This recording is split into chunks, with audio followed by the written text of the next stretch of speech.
Сәлем достар, бүгін сіздермен камеральный контрольға жауап беретін боламыз.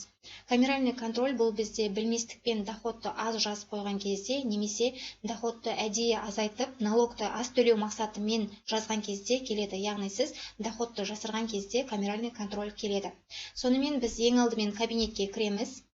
Сосын мұндағы уведомление бөліміндегі уведомление извещение бөліміне барамыз.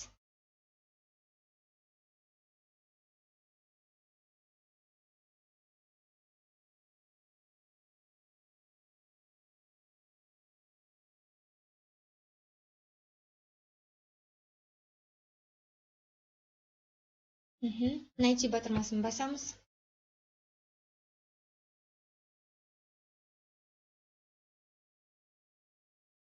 Енді мұнда 2024 жылы февраль айының 9-ында уведомление келген, яғни камеральный контроль бойынша осы уведомлениені біз өзімізге толығын жүктеп аламыз.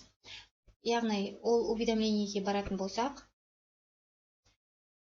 бұл жерде біз қанша сумма жасырдық, соның барлығын көрсететін болады.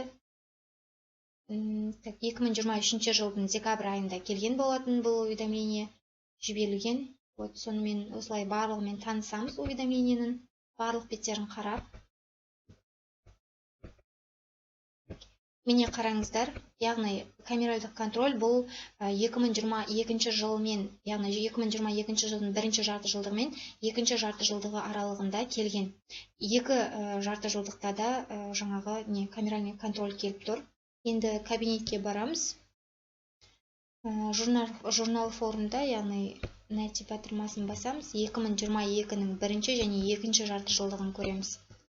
Міне бірінші жарты жылдығы, просмотр фоны. Негізінде бұл кәсіпкерде 2022 жылдың бірінші жарты жылдығында 16 миллион 600 мыңдай доход болған. Сол доходты көрсеткен бе, көрсетпеген бе, мұнда қараймыз. Міне, байқап тұрғандарыңыздай 180 мың теңге ғана көрсетілген бұл жерде. Енді екінші жарты жылдығын қарайық. Екеуінің қосындысы 62 миллионды құрауы керек. Найти батырмасын басамыз. Енді екінші жарты жылдық міне просмотр фоны.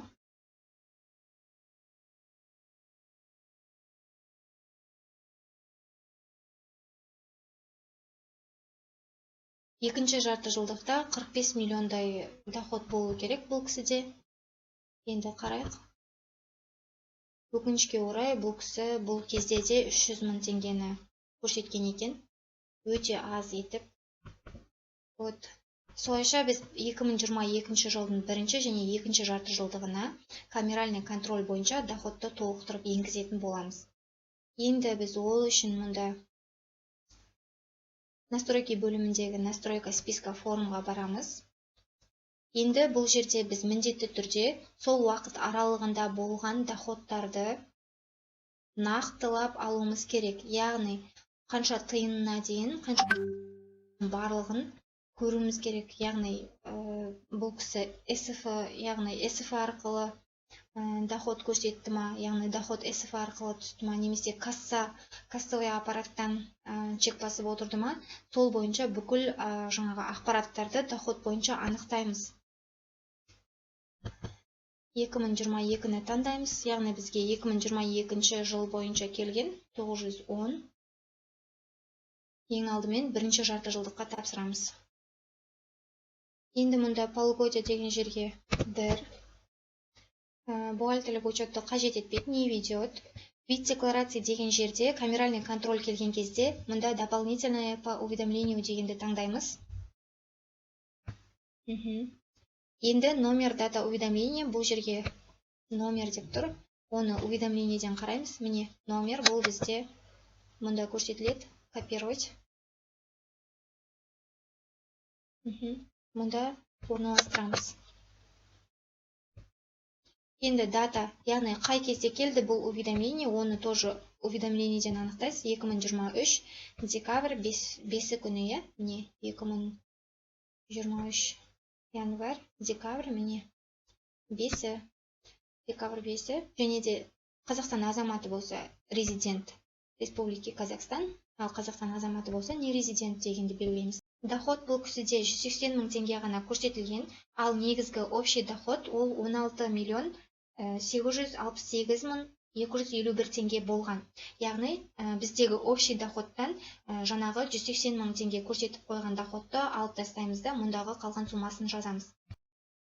Яғни 16.868 мың 250 теңгеден 180 мың теңгені алып тастаймыз. Яғни сол кезде бізде 16 миллион 688 мың теңге шығады. 16 миллион 688 мың 252 теңге шығады.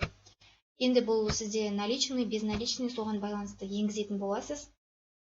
Келесі кезекте мұнда бізде 2022 жылы налог яғни налог төлемеуге рұқсат берілген. Сол себепті мұнда 0 қоятын боламыз налогтың тұсына. Сонымен біз осылай барлығын белгілеп алдық бірінші бетте. Енді екінші страница бұл бізде қажет емес, бұл жерде барлық төлемдерін дұрыс төлеген болса. Енді мұнда медстраховкаға міндетті түрде 0 қойып шығамыз. Енді ол қазір біздің толтыруымызды сұрайды. Бізде толтырылып төленіп қойғаннан соң 0 деп қоямыз. Аха, сонымен сразу 4-ші страницаға барамыз. 4-ші страницада мұнда код органа государственных доходов по месту нахождения, яғни бұл ИП тіркелген аудан. Оны анықтау үшін біз сервисы бөлімдегі регистрационный данныйдан білеміз. Регистрационный данный бұл біз кіріп тұрған датамен міндетті түрде бірдей болу керек. Оны ескересіздер. Енді мен сізге қайсы көрсетейін. Міне, по месту нахождения ИП бұл 6202, по месту жительства тоже 6202. Сол нұсқаулық бойынша мұнда енгіземіз. Алматы районы бойынша 6202.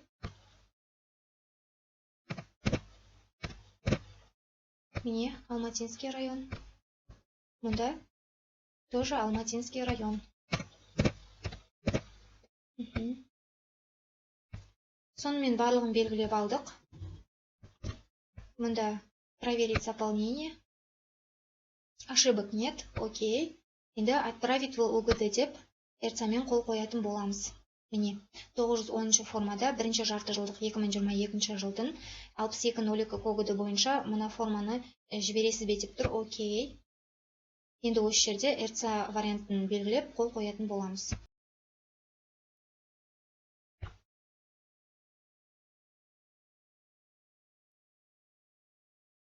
Мінекей, отправка успешно завершена деп шығып тұр. Окей. Енді бұл бізде қайдан көрсек болады десеңіздер, мұнда форма налоговой отчетности бөлімдегі журнал формға барамыз. Найти батырмасын басамыз. Міне, 2022 жыл бірінші жарты жылдыққа дополнительное уведомление бойынша әлі обрабатывается в суд болып тұр. Бұл енді базаның жаймен жұмыс жасап жатқанына байланысты. Достар, мұнда сіздерге 2022 жылдың бірінші жарты жылдығы бойынша көрсеттім. Негізі бұл кәсіпкерде бірінші және екінші жарты жылдық бойынша камеральный контроль келген. Егерде сіздерде камеральный контроль бойынша уведомление келетін болса, дәл осы нұсқаулық бойынша тапсыратын боласыздар. Каналға міндетті түрде тіркеліп, лайк, комментарий қалдыруды ұмытпаңыздар.